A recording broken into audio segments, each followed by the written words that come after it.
Welcome, welcome, welcome. Thank you for joining me today. How are you doing? I hope you're doing well. So, today, my question for you is this. Do you ever listen to people speak and then judge them based on their grammar? I know I try really hard not to, but I still find myself doing that. And I think a lot of us do. Won't pretend to know what you think, but I'm going to assume that is kind of part of what we do. I hear it a lot. I hear people say things a lot like, boy, that person doesn't use words correctly, and that person doesn't speak the way I speak. So I'm going to think differently of them. I also find myself sometimes just inaccurately and confusingly, I'll be watching a television show and I'll listen to someone with a different language than mine, than English. And I'll listen to them speak, and the way they speak isn't the way we think of grammatically. Yet they're a professor and a doctor. And the difference is they're very versed in their language, and probably, quite frankly, if they're from Europe or anywhere else in the world, multiple languages, and they just don't speak English the way we do. And I find myself going, wow, that person doesn't sound smart. How pathetic. How terrible of me to even think that. Yet that is the power we put in grammar. So I want to challenge you today as we move forward to think about that and think about how we can change our mindsets, but at the same time realize that grammar is important to us. And so today I'm going to talk to somebody who is a nationally known teacher, author, and consultant. And her newest book, it's her third one, is called Not Your Granny's Grammar. I love that title. And so we're going to talk to her today about grammar and language and her path to being a teacher's teacher. So let's do that. All right. Welcome. You are listening to I Have Questions with Michael Ruland. Have you ever asked a question, been in a classroom, been curious, or ever wanted to teach and learn? Then you're in the right place. Because I have questions. I am very passionate about being curious, about being educated, and most importantly, about having questions. Join me on this journey as I share stories, talk to some fun and inspiring people, gain insights to being a better teacher, better student, and maybe even a better human. I am very passionate about being curious, about being educated, and most importantly, about having questions. I hope you're ready because I have questions. All right, troops. As promised, well, as almost always, we have a guest because you get tired of my voice. So today's guest has spent her career turning classrooms into places where language doesn't just get taught, it comes alive. And Patty McGee is someone who is recognized throughout the country as a literary consultant, a speaker, and an educator whose passion is for meaningful learning. It just radiates through everything she does. With years of experience, Patty partners with educators across the country and works with them and goes into classrooms and teaches them. Her newest book, Not Your Granny's Grammar, I love the title. It's my favorite title ever, is her third, and it continues that mission of re-envisioning grammar and instruction in ways that are rooted in belonging and joy. And you can learn more about her work and her books and her services by going to pattymcgee.org, which I have linked in my bio. I found out what a bio is, by the way, for those of you who know me. But before you do that, don't go now. Stay here because now I am thrilled to welcome Patty McGee to a conversation about curiosity and learning and what happens when we rethink those practices that we all inherited as teachers. I'm so happy to welcome Patty McGee to the show. Patty, how are you doing? I'm doing well, and I'm just happy to be here having a conversation with you. Yeah, awesome. Thank you. Well, are you ready to have that conversation? I'm ready. I hope so, because you know what? I have questions. I have questions. I have questions. I have questions. I have questions. I pity the fool that doesn't have questions, which I do. So, Patty, the first thing I have a question about is, you've spent a large chunk of your career helping classrooms become places where language comes alive. My question is, what originally sparked your curiosity about literacy and learning? So early on as a teacher, I realized that my literacy instruction was not as strong as I wanted it to be. I think it was because I was strong as a student in all things literacy. So I didn't have challenges to Yeah. overcome. And so when kids had challenges, I had no life experience on how to overcome them. And so I just got curious about, what are things that I can put into play as an educator that will really not just enhance, but create a space of literacy learning that holds a sense of delight. Yeah, I totally get that. I was not a good student growing up. And so when you say that, it rings true to me because like you said, I was always looking for things to help kids that struggled and change things. So I think that's why when I ran across you and you ran across me, that I'm like, yes, I need to talk to her. She gets it. So as I have kind of stumbled through my life here, I've found something that you've said that really hit me really well. So I was a high school math teacher and I actually love art, and I mixed art and math together. And you have said something that really sticks with me. And you said that we need to look at student writing like we look at student art. And you added, I'm not going to put my hands on your art to fix it, so I'm not going to put my hands on your writing to fix it. I love that concept with writing because, we all spent our life getting papers back with red marks and this word is wrong and that word is wrong and move this sentence and that type of thing. Yeah. I think I know what you meant by that statement. What did you mean by that statement, though? Yes, there was a problem of practice for me within that curiosity that I just mentioned before. And that problem of practice was correcting student writing. I would spend a lot of time correcting, and I would not see the outcomes I assumed would happen through correction. And I needed to reshape the way I was thinking about feedback. In my head, it was just binary. It was either correction or anything I had to say was fluff. And it was like, yeah, you're good. This is great. Keep on being great.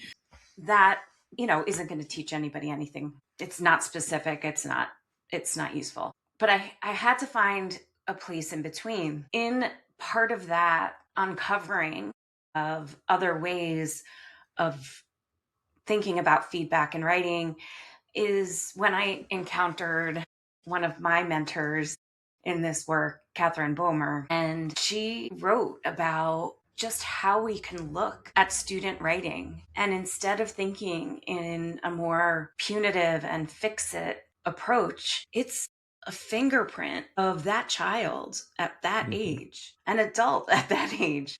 Right.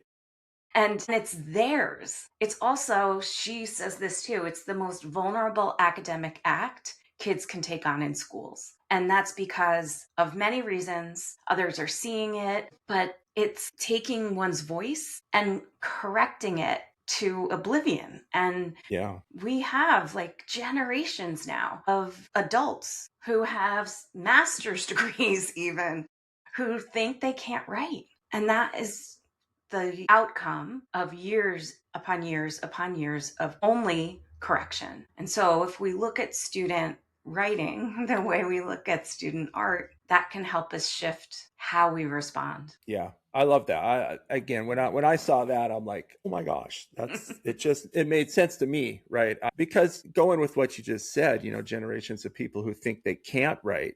As a math teacher, the number of times I was told, well, I was born without a math gene, right? It drove me insane. And it's the same thing with writing. It's like, no, we can all write and we just have to be able to do it. So that also, as I was thinking about that part, again, I used art in my math algebra classes, believe it or not, in high school. Nice. And I also used games. But I've come across, again, where were you 20 years ago when I was trying to figure out my math teaching?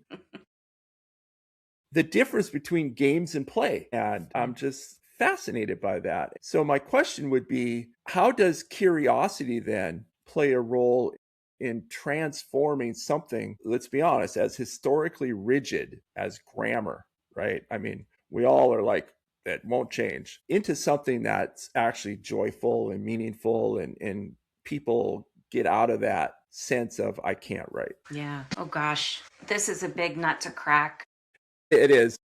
because there's so many facets to that question. I think the first one I'm just going to start with is you mentioned games and play and grammar. So let's just talk about those three things. Yeah, let's first. do that. Let's stick with that. Okay. So the other problem, I shouldn't say the other problem, one of the other problems of practice I had was teaching grammar. And I really tried to find ways, especially when I was in the classroom, to make it as relevant and enjoyable as possible. And so I found this book all on grammar games. And I remember going to the dollar store and picking up fly swatters and writing a sentence on the board. And the students couldn't look while I was writing this. There were two students who were holding two fly swatters. And I write the sentence. They turn around, and whoever sees the noun first swats it with the fly swatter. It was pointless, really, and highly ineffective, because the student who is struggling most with grammar is always going to lose. Yeah. And all that does is just heap more shame around a subject that there's already so much shame around. Like when we write, the most corrected thing is our grammar. It's the lowest hanging fruit, and it's primarily the way that we have gotten feedback over the years. And so if there's a writer who is finding a lot of challenge in writing, and then on top of that, I'm correcting their grammar, and then I'm making them play a game where they're going to lose, it was awful. And I feel like I need to apologize to the students that were a part of that. But we can incorporate play, where play is different than games, because games have a winner and a loser, and play has structure, but an unpredictable outcome. And so that's why grammar play, and I'll give you an example of what I mean, is one of the most useful experiences in learning how to use grammar. I mean, that was the other part.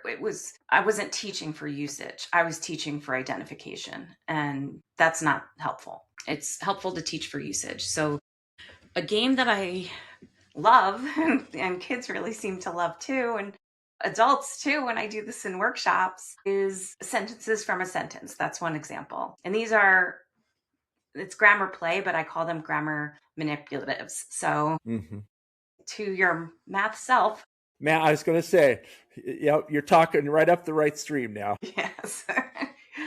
So the way to do this, it's very simple. We find a sentence that we really like, or it might be a couple of sentences together that we really like. And we type it up on a document, and we enlarge the font, and we cut out each word and each piece of punctuation.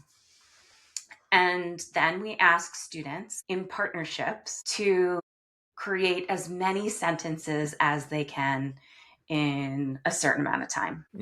And through that play, they are talking about grammar. They're talking about, well, if this word didn't have an S on the end, we could use it, but it doesn't seem to work with this noun. So it looks like we have to try something different, but it would be a sentence if it wasn't for that. Or I can replace that then with this word because it fits. And then that makes, like, they're just talking about it and playing with words and writing down as many sentences as they can. And then inevitably, most kids think we're going to get up and talk to, say, another partnership and see who has the most sentences. Right. But that's not part of this play. This play is meet up with another partnership and admire their sentences, admire what they've done. And I often give just some talking stems because that's not a muscle that most of us have, is admiring grammar. And so just a few stems like, I admire the way you, or I'm looking at this combo of words and it's making me think, or in some way, shape, or form, giving a little bit of an on-ramp to the way we can respond to each other. Yeah, which quite frankly, not even kids, every humans can use those on-ramps, helps, because we just don't usually do that, do we? Yeah. So cool. So I want to take a little jog to the right here, Anya. So we've talked about, in our really short time here, but we've talked about some of the practice and change, but I kind of want to talk about teachers, right? As teachers, it's a hard thing to, quite frankly, do what you've done, to just go, this isn't right. I know it's been done for 125 years. Mm-hmm. And I need to, this isn't right. And, you know, a lot of teachers think that and do little things in their classrooms, but they don't really go full bore. And so I guess, you know, I think this came from you as well, but I felt this way too. I think I didn't think of myself as a teacher. I've thought of myself as a mentor. And now that I'm out of the profession due to my sickness, I find that to really have come full circle, because former kids just reach out all the time. And it's about mentorship and not being a teacher, right? Yes. And so how do you then help teachers move from teaching rules to being mentors of new writers? Yeah. Does that make sense? It does. And there's a couple of things that underlie, I think, that situation. So the first is, the majority of us did not learn grammar with the practices that have been the traditional practices. There are some people who did, and some people who still hold on to that, and that's absolutely wonderful. And that said, that's only a small percentage. So there's a lot of us grown-ups, and many of us are educators that are unclear about how grammar works. And so in many cases, there's a level of discomfort, if not fear, of teaching grammar. And they're walking around in a world where inevitably there's somebody in their school that has a mug that says, I'm silently correcting your grammar, or somebody who has a t-shirt that says grammar police, or somebody who has a chart hanging up in their room with a list of quote unquote fatal flaws. These things are deadly to your writing, you know, and that just is a perfect storm for really avoiding grammar instruction altogether and not being really sure what to do otherwise. And so I like to start with teachers at that point, because it's just like almost like a secret that, you know, we're not telling anybody. But once we realize that, as I look around the room, everybody's feeling the same way, it's like, oh my gosh, okay. And so I first start there. And then I say, and the reason that you're not feeling comfortable with grammar is not your fault. It's because you didn't learn it in the methodology that it was taught. And so let's just experience something different. And that's where I go into just the way that I have found over 30 years. I just want to say this though, like this has been decades in the making. So it's not like I was like, oh, problem of practice. Poof, I've got the answers. It has truly taken a very long time for me. And thankfully, I found my co-author, Tim Donahue, who just can explain grammar in ways that all of us can understand, and also wrote it all down for us and took videos for us so that we don't have to remember everything. And so going from there and that kind of conversation into, let's take a look at what what grammar could look like, the ingredients that are missing from really robust learning. Yeah. Awesome. So, yeah, you know, I've always, I don't know, well, I'm just going to ask it. I was trying to think of a diplomatic way to ask it. But so in a profession that is, to put it mildly, overloaded with new everything. And I know you go into schools and classrooms and actually help and teach. So you're more than just a talking voice at at some show or PD. How do you encourage teachers to stay curious about their growing in their profession and grammar specifically, I guess? Yeah. So it doesn't work with everyone. Yeah. And that's something that I've had to come to terms with, that some teachers come naturally curious and other teachers come not just reluctantly, but really nothing's going to stop them from doing what they're going to do. So I really shoot for the curious teachers and the other 80% that will follow the curious teachers when they see success. And that, I think, is one way of entering into this.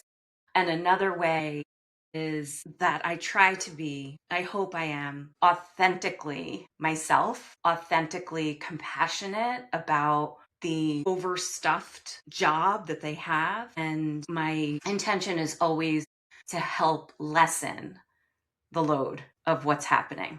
And so that usually helps with curiosity then. And I'm in love with things that are simple, powerful, and free. And when we talk about those things, like I just said, sentences from a sentence, that's simple, powerful, and free. I mean, there's paper involved and scissors, but you know what I mean. But we don't have to buy something to figure it out. We don't need to go to Teachers Pay Teachers. Sorry, Teachers Pay Teachers, if you really like those things. But really, it's in our heads. If we're curious about it, and there are ways and workarounds that don't require much from us except for some mind shifts. That's a really good thing to be curious about. Yeah. And the mind shift is the number one change there, right? Yeah. So you can have some computer difficulties on this answer and act like you didn't hear the question. Okay. But I'm going to ask it because, do you find young teachers to be dramatically more open-minded as they come out of college? Let me preface that with a little bit of background. Out here in Washington State, a number of years ago, maybe a decade, a little over, we moved to a different evaluation type of program. Mm-hmm. And, of course, like everything, when it was first implemented, all teachers were up in arms and, oh my gosh. And, the old troops here on this coast too, just so you know. Okay. And over the years, colleges have basically completely implemented that idea in their instruction and their classes. And as teachers were coming into the schools and as an administrator, the evaluation process was night and day, right? And totally different. Yeah. And so I started really paying more attention to it. And I'm not picking on us old people, right? I mean, you and I are, I think, officially count as the veterans. But I found in my case that as the new teachers are coming on board, it wasn't always their mindset, but they were taught differently. And so I guess was curious if, as you talk about that curious mindset, if that might be a little younger, more out of school bunch. I used to think that, but now that I've really done a lot of work with grown-ups and kids and seen new generations of teachers, I think it's unique to the person. I think some schools also teach curiosity or like how to approach professional learning. Like I worked for a couple of years with Auburn City Schools in Alabama, and a lot of their education majors, I'd see them in the schools or student teaching. And by and large, they were curious. Mm-hmm. But I've also worked in other college towns where there's almost I feel like I was a little more like this, and that's not good, but a little more like chip on their shoulder.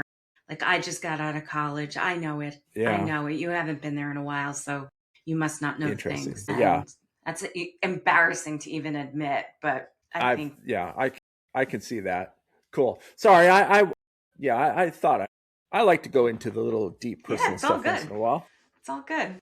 So I think to kind of close it up here a little bit on this part of the talk, how do we dismantle this idea that grammar is a gatekeeper to being smart? right? I mean, I think we all do it. It's like we hear somebody not use what we perceive to be good grammar, and immediately we're judgmental about it. And is that I guess maybe the question is that anything that you have thought about in your practice and what you're trying to deliver, that grammar is important, but it doesn't define us? Yes, absolutely.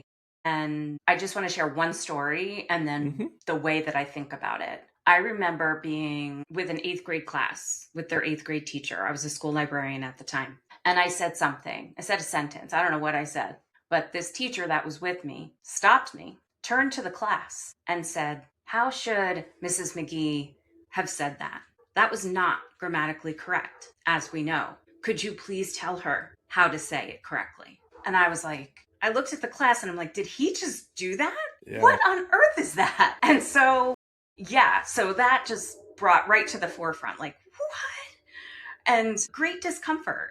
And so I started to really think about grammar and power. And I know I'm a little heady here, but like society and like what it plays in all of that. And there are people that value certain standard grammar above all else.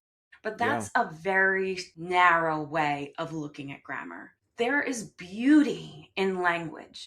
And I think there's 3 buckets, basically, of grammar. The first bucket being spoken grammar, the grammar that we speak in our communities, in our homes, in the way we say things here in New Jersey versus Washington State, right? It's our own cultural grammar, which is created by us. And I think a beautiful thing. And then all the way on the other side, the other bucket, but there's one in between, the other bucket is standards. And those are the standards that the state has us teaching, but also the standards according to style guides, which, by the way, update every couple of years. So for all of us who think we know everything about grammar there is to know, it's ever changing. And then there's book grammar, where the author is considering who their audience is. And as they're considering their audience, they're choosing how much standard grammar will be in there and how much verbal talk grammar will be in there, dependent upon their audience. And so they're all valuable. I wanted to end with that question because as a farm boy from North Dakota who's dyslexic with ADHD and a math teacher, the number of times, I mean, honestly, the number of times I've heard, well, he's a math teacher, forgive how he writes, right? And it's we've all heard it, right? And so over the years, I'm like, okay, I gotta get better at grammar so that people think of me as smart or whatever, right? And now I'm over it. I'm like, no, that's not a problem, not a thing for me. But because I know it's not a well-informed statement to say. No, it never is it? Yeah, and so that's why I jumped on talking to you, because number one, it's personal a little bit, right? Number two, everybody. I mean, we all speak, we all write, and we should know that it doesn't have to be Granny's Grammar. I love that title, by the way. It's a great title. Thank you. All right, Patty. So a little breath here, a little breath of fresh air. I have some curious questions. I always try to sort of get ready to, as we get close to the end here, and one-word answers, sentence answers, or paragraph. Your call. I won't judge. Okay. All right. Patty McGee's favorite holiday? St. Patty's Day. Oh, I wonder if that has anything to do with the last name. I don't know. It does, and it's the day I met my husband, and we got engaged in Ireland, and my son lives in Dublin, and It better be St. Patty's Day. Yes, and my name Patty. You know, it's not spelled that way, but it's close enough. Awesome. All right. A place that you need to visit in the next 10 years. I need to visit Vienna. For the history or the music? All. Bring it all on. Awesome. Yes. I have Very roots cool. on my dad's side that I didn't know very well. So awesome. Wow, there's way worse places to visit, that's for sure. All right. A time period in history or the future of the universe that you would like to visit for one day. I'd really love to visit with the suffragists, both in, since I'm time transporting here and also in Britain. Yep. Very cool. I was just reading a book about Britain during that time period. So very cool. All right. This one, you're the second author I've had on now in a row. And so this question's unfair to you, but to math people, it's easy. But a favorite book you have ever read? Oh, that's really hard. Yeah. I know. mean, I have to pick genre at least from there. You know what? Or like maybe Again, like authors who are still alive versus authors who passed. Or you can pick whatever answer works for you. okay. I'll pick, how about my favorite book I've read in the past 2 months? That is Theo Perfect. of Golden, which Theo is of Golden. a beautiful book about what happens when people proceed in life with kindness. Right up my alley. Awesome. All right, last one. A food that makes you think of home. Yes. My mom's stuffing. She has this family recipe, and nobody could cook in her side of the family except her. So it's amazing that one really good dish was passed down. Yeah. And it's good. Awesome. All right, so your turn, Patty. The show is yours. Did I miss something? Or is there anything you would like to add? Or do you have a question? I have a question. Of course.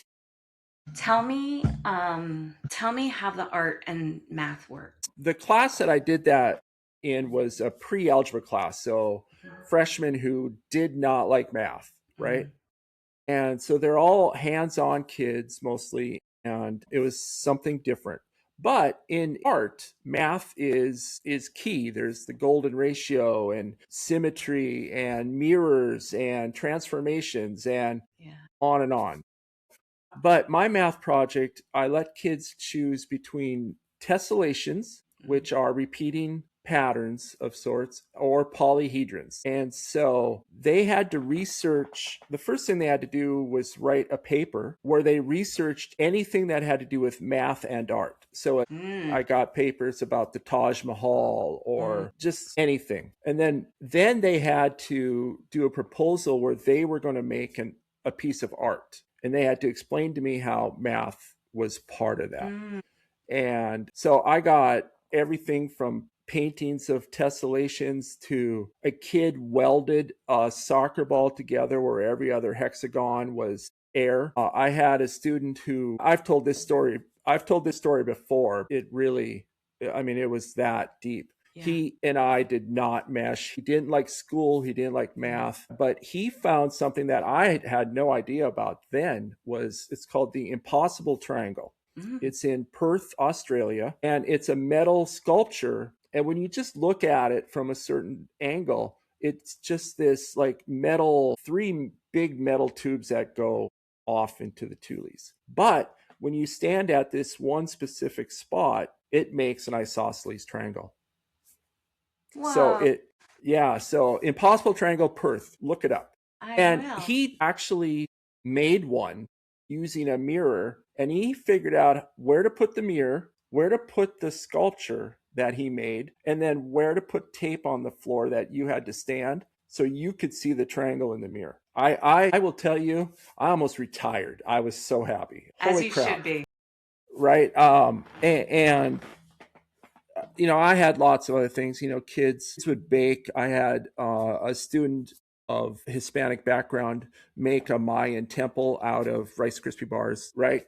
The bars then were all square, so they created a tessellation, and then they made a polyhedron, blah, blah, blah. So on and on and on, quilts. And it was a whole month, and then we ended with an art show in the library, actually, where the public came in and watched. And the whole time we were still doing math in class, but this was a big part. It was kind of to end the year. And anyway, it to this day, my favorite thing. The art teacher brought her kids in every year to teach about color. Nice. So it was a thing. That's awesome. So yeah, kept me out of trouble.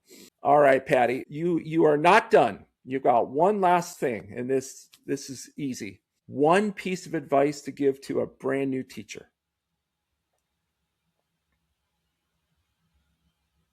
Listen a lot. Perfect. I like that. Simple. they can institute it and do their thing. All right, Patty McGee. Oh my gosh, I appreciate you giving me some of your time and talking to us about, curiosity is key to me, and questioning and talking to us about grammar. As a guy who started every single semester, my algebra classes, literally first sentence was welcome to a foreign language. Mm. And so I've always kind of been hooked into grammar. So I appreciate you coming on and joining us, and all the best. And again, everybody, go look it up, pattymcgee.org.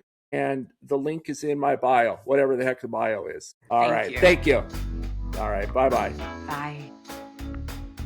Again, thank you, Patty. That was awesome. So I hope as you listen to that, you did have a chance to contemplate how much we subconsciously let grammar kind of affect our judgments. Something I didn't really touch on is, people who learn grammar really well actually are going to have some better options down the road. They're going to get a few of those little perks, the hidden perks that we don't know about or think about sometimes. So I think grammar is super important, but how we approach grammar and how we have to understand that not everybody is taught grammar at the same level, not on purpose. Just it's the way it goes. So anyway, I appreciate you joining me this week.